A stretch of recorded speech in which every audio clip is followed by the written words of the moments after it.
Hello guys, இன்னைக்கு God level assertion மான்வாவோட episode 94 தான் நம்ம பார்க்க போறோம். இதுக்கு முன்னாடி போட்ட எபிசோட நீங்க பார்க்கலையா? மணிக்கணக்கில் பேசி வச்சிருப்பேன், மறக்காம செக் பண்ணுங்க. என்ன ஏன்னா அப்பதான் உங்களுக்கு வீடியோ வந்து புரியும். அதே மாதிரி மறக்காம லைக் போட்டுருங்க. என்ன கதையே இப்போதான் வேற லெவல்ல போகுது. சரி வாங்க, நம்ம டைம் மிஸ் பண்ணாம எப்பிக்குள்ள போகலாம். எப்பிக்கோட ஆரம்பத்துல நம்ம ஹீரோ அந்த ஃபிளைட்டை நோக்கி படு வேகமா வருவான். அந்த இடத்துல ஆல்ரெடி 1922.4 இயர்ஸ் இதை வச்சு உண்டி ஸ்கில்லு, பிளட் லைன், எக்யூப்மெண்ட் எல்லாத்தையுமே எக்ஸ்டெண்ட் பண்ணிட்டான் ரியாலிட்டிக்கு. அது ஒண்டி இல்ல, அந்த எப்பிக்கான அந்த டிராகன் மவுண்ட் அதை வர வைக்கிறதுக்கு ஒண்டி 1617 இயர்ஸ் எக்ஸ்டெண்ட் பண்ணிருக்கான். அப்படி பண்ணி தான் ரியாலிட்டிக்கு இந்த லெஜெண்டரியான டிராகனும் அப்பியர் ஆயிருக்கும். இத்தனைக்கும் அந்த டிராகன் மவுண்ட் அதோட முழு வேகத்தை கூட அங்க பயன்படுத்தல. சும்மா லைட்டா பறந்து வந்ததுக்கே அது பிளைட் கிட்ட வந்துடும். அதோட சைஸை பாருங்க, கிட்டத்தட்ட பிளைட்டோட சைஸுக்கும் மேல பெருசா இருக்குது. அந்த பிளைட்டை பார்த்த உடனே நம்ம ஷேடோவும் படு வேகமா அது மேல தாவுறான். இந்த இடத்துல லாஜிக் எங்கடா போச்சு அப்படின்னு யாருமே கேட்க வேணாம். ஏன்னா கொஞ்ச நேரத்துக்கு முன்னாடி தான் நம்ம ஹீரோ ஸ்கில்லு, பிளட் லைன் எல்லாத்தையுமே எக்ஸ்ட்ராக்ட் பண்ணா.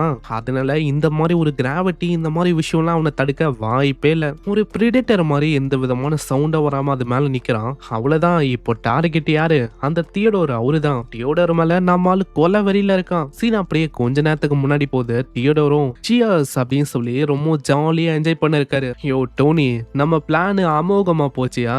Congratulation mister Theodore. நம்ம ஃபைனலி உங்க ஹோம்லேண்டா இருக்கிற எம் கண்ட்ரி அங்க நம்ம போக போறோம். மேஜன், உனக்கும் கங்க்ராச்சுலேஷன். ஏன்னா நான் உண்டி இல்ல, நீயே நம்ம டோனி. ஏன்னா இதுக்கப்புறமும் நீங்களும் தான் என் கூட எம்சிடில இருக்க போறீங்க. அப்படியா? அப்போனா உங்க மேல நாங்க ரிலே ஆகுற மாதிரி இருக்கும். ஏன்னா அது உங்க சிட்டி. அதனால எங்களை நல்லா டேக் கேர் பண்ணிக்கோங்க. அங்க டோனியும் நியூஸை வந்து பாக்குறான். சரி நியூஸை வந்து பார்க்கலாம். ஏன்னா டாஷியா சிட்டியே இப்போ ஒரு மாதிரி பேனிக்ல இருக்கும். ஏன்னா போனவங்க எல்லாருமே இறந்துட்டாங்களே. சரி பார்க்கலாம் அந்த பனி பசங்க இறந்து போயிட்டாங்களா இல்லையான்னு. ஆனா நியூஸை பார்த்தோன்னே நம்ம டோனிக்கா சுத்தமா இல்ல இது எப்படி பாசிபிள் ஆகும்? அதே மாதிரி தான் மீச்சின், அந்த பொண்ணு ரொம்ப ஆச்சரியமாவரா. மிஸ்டர் தியோடோர், ஒரு பேடான செய்தி இருக்கு. ஆமா, என்ன ஆச்சு டோனி? என்னாச்சு மேஜின்? கொஞ்சம் இத பாருங்க. அந்த டாஷியாவோட மக்கள் அவங்க ஆல்ரெடி அந்த ஃபர்ஸ்ட் டைமண்ட் பாஸை கொன்னுட்டாங்க. அதை பண்ணதும் வேற யாரும் இல்ல, நம்ம ஷேடோ தான். ஷேடோ மொத்தமா முச்சிட்டாத. அதுக்கும் மேல பெரிய அளவுல லாஸே அவங்களுக்கு ஏற்படலையா? என்னது என்ன சொல்ல இருக்க? இது பாசிபிளி வாய்ப்பே இல்ல. ஹெல் நைட் ஃபயரை யாராலையுமே கிளியர் பண்ண முடியாது அப்படின்னு அவரோட ஜூஸே அங்க கொட்டிக்கும். அங்க இதனாலேயே அவரும் அவசரமா யாரோ ஒருத்தங்களுக்கு மெசேஜ் அங்க அனுப்புறாரு. ஒரு சைடு ஸ்டார்டிங்ல இது ஒரு பொய்யான செய்தியா இருக்குமோ அப்படின்னு அவர் யோசிப்பாரு. ஆனா இன்னொரு சைடு இது டாஷியா மக்களால அங்க வெளிவந்த ஒரு நியூஸ் மீடியான்னு இந்த விஷயம் பரவி இருக்குன்னா கண்டிப்பா இந்த விஷயம் உண்மைதான். அப்பனா நான் பார்த்த ப்ராஃபசி அது எப்படி தப்பாக வாய்ப்பு இருக்கு? நல்லா யோசிச்சு பார்த்தா அந்த ப்ராஃபசில என்ன போட்டிருக்கோம்னா, எப்போ அந்த பூ மலரமோ யாரு பிட்டிஃபுல்லா இருக்காங்களோ அவங்கள நைட் மேருக்குள்ள கொண்டு போகும். பிட்டிஃபுல்லானா இந்த தப்பான விஷயங்களை பண்ணுவாங்க, சேட்னஸை கிரியேட் பண்ணுவாங்கல்ல, அந்த மாதிரி ஆளுங்க. அப்புறம் தான் ஆளுக்கு ரிலேஸே ஆகுது. இன்டைரக்டா அந்த ப்ராஃபசி எங்களை தான் குறிச்சிச்சா? ஆல்ரெடி நம்ம சூமாவும் அத்தது அந்த சூ அந்த பர்சனும் அங்க மொத்தமா நைட் மேருக்குள்ள போய் இறந்து போயிட்டாங்க. அதுலயும் முக்கியமா அதுல ஒரு லைன் இருக்கு, லக்கிலி நீ ஓடிதான் இந்த ப்ராஃபசில சர்வே ஆக போற. அப்பனா அதுக்கு மீனிங்கு இந்த டோனி, இந்த மீஜிங்கு இவங்க எல்லாருமே இங்க சாக போறாங்க. அங்க இப்படி ஒரு மாதிரி யோசிப்பாரா? மத்தவங்களும் அவங்க கேக்குறாங்க, ஆமா தியோடோர் என்ன ஆச்சு, நீங்க ஓகே தானே? இப்படி ஒரு யோசிக்கத நம்ம ஷேடோவும் கண்ணாடி வழியா அப்படி பார்ப்பான். தியோடோருக்கு அதை பார்த்தோன்னே சுத்தமா இல்ல. பின்னாடி கொஞ்சம் பாருங்க மிஸ்டர் தியோடோர், என்ன ஆச்சு? பின்னாடி எதுவுமே இல்லையே. இல்ல ஷேடோ வந்து கண்ணாடிக்கு பின்னாடி இருந்தான். என்னது, விண்டோருக்கு பின்னாடி ஷேடோவா? ஆனா வெளியில எதுவுமே இல்லையே. வெளியில எப்படி ஒரு பர்சனால அங்க இருக்க முடியும்? இல்ல நான் ஒன்னும் தப்பா சொல்லல, உண்மையிலேயே நான் பார்த்தேன். ஷேடோ வந்து இங்க இருந்தான். ஏதோ ஒண்ணு, நம்ம இந்த பிளேனை விட்டு சீக்கிரமா வெளில போனோம். ஆனா எப்படி நம்மளால பாசிபிளி இப்ப பண்ண முடியும்? ஷேடோ எப்படி இங்க வந்திருப்பான்?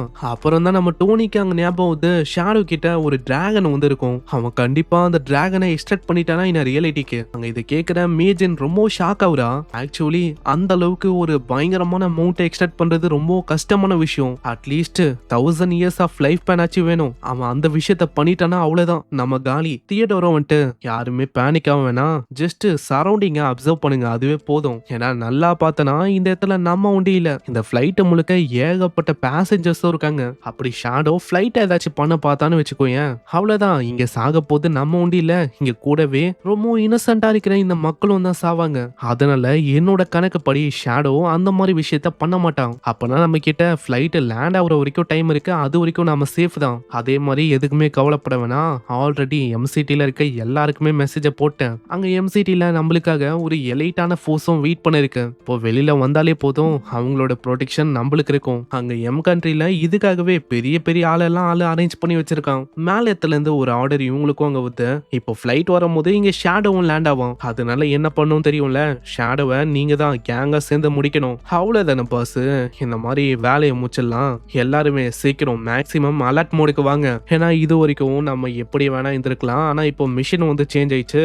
இப்போ நம்மளுக்கு ஒரு நியூவான மிஷின் வந்திருக்கு. அது என்னன்னா எக்ஸ்டெர்மினேட் ஷேடோவை ஒரு தெரியாம அழிக்கணும். நம்ம ஷேடோவை அழிக்க முடியாது, ஷேடோ தான் இவங்க எல்லாரையுமே அழிப்பானு. சீன் அப்படியே ஃபிளைட் லேண்ட் ஆகுதுக்கு முன்னாடி அந்த ஃபிளைட்டை நோக்கி போகுது. உள்ள தியோடோரும் அங்க மீஜனுக்கும் அந்த டோனியா அந்த பையனுக்கும் ஒரு நம்பிக்கை வந்து கொடுப்பாரு. நீங்க எதுக்குமே கவலைப்பட வேணாம், எங்க எம் கண்ட்ரி வந்திருக்கு.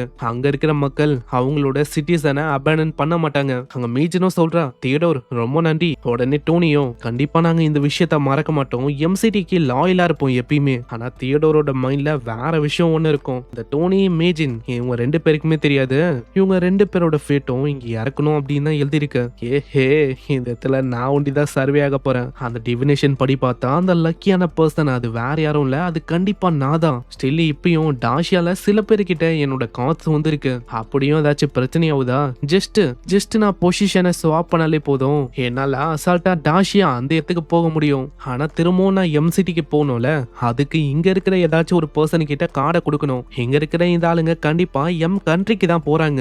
அப்படி இவங்க வந்து யாராச்சும் அங்க போனாங்கன்னா என்னோட கார்டு மூலமா அவங்களோட பொசிஷன் அதை வெறுமா ஸ்வாப் பண்ணாலே போதும், எந்த டைமா இருந்தாலும் என்னால அசால்ட்டா எம் கண்ட்ரிக்கு வர முடியும். அங்க ஹெட்செட்டோட ஒரு பையனும் இருப்பானா. தியோடோரும் கிட்ட வந்துட்டு, ஹலோ மை ஃப்ரெண்ட், ஆமா என்னையா உனக்கு வேணும்? அது ஒன்றும் இல்லை, என்கிட்ட ஒரு கார்டு இருக்கு, அந்த கார்டை வச்சு உன்கிட்ட இருக்கிற பவர்ஸை பூஸ்ட் பண்ண முடியும்பா.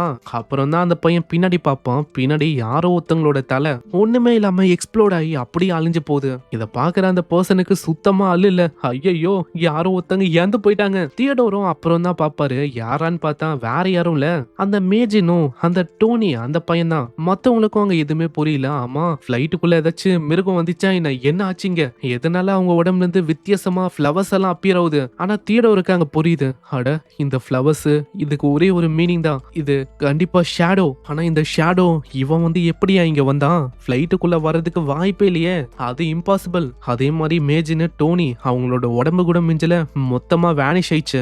இதுக்கு மேலேயும் டைம் மிஸ் பண்ணா வேலைக்கு ஆகுது. சீக்கிரமா என்னோட கார்டை வச்சு நான் டாஷியா சிட்டிக்கே போயிடணும்னு நினைக்கிறேன். ஏன்னா அப்படி போற மூலமா இந்த இடத்துல இருந்து என்னால தப்பிக்க முடியும். அங்க கார்டை வச்சு டெலிபோர்ட் ஆகலாம் அப்படின்னு ஆளு போவான். ஆனா திடீர்னு அந்த கார்டோட இருக்கிற அந்த கை அதை காணுமா.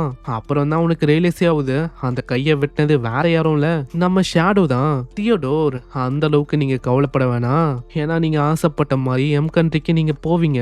ஆனா உயிரோடவான்னு கேட்டா அதான் கிடையாது. ஏன்னா டாஷியால இருக்க ஆளுங்க ஒரு விஷயத்த ஆரம்பிச்சா அப்படியே முச்சிட்டு தான் போவாங்க தெரியுமா. ஆனா ஏதோ ஒண்ணு, எம் கண்ட்ரிக்கு எனக்கு பதிலா ஒரு மெசேஜை நீங்க பாஸ் பண்ணணும் இப்படின்னு நம்மால தியோடோரை பார்த்து சொல்ல இங்கே இந்த எபிசோடும் முடியுது. சோ இந்த எபிசோடு உங்களுக்கு பிடிச்சிருக்கும் அப்படின்னு நினைக்கிறேன். பிடிச்சிருந்தா ஒரே ஒரு லைக்கை போட்டுருங்க, ஏன்னா அப்பதான் நிறைய பேருக்கு ரெக்கமெண்ட் ஆகும், தொடர்ந்து வீடியோஸை போட முடியும். நீங்க மறக்காம லைக்கை போட்டாலே போதும், நானும் டெய்லியும் போட்டுறேன். சரி, நான் உங்களை நெக்ஸ்ட் எபிசோட்ல சந்திக்கிறேன். தேங்க்யூ ஃபார் வாட்சிங். சைனரா.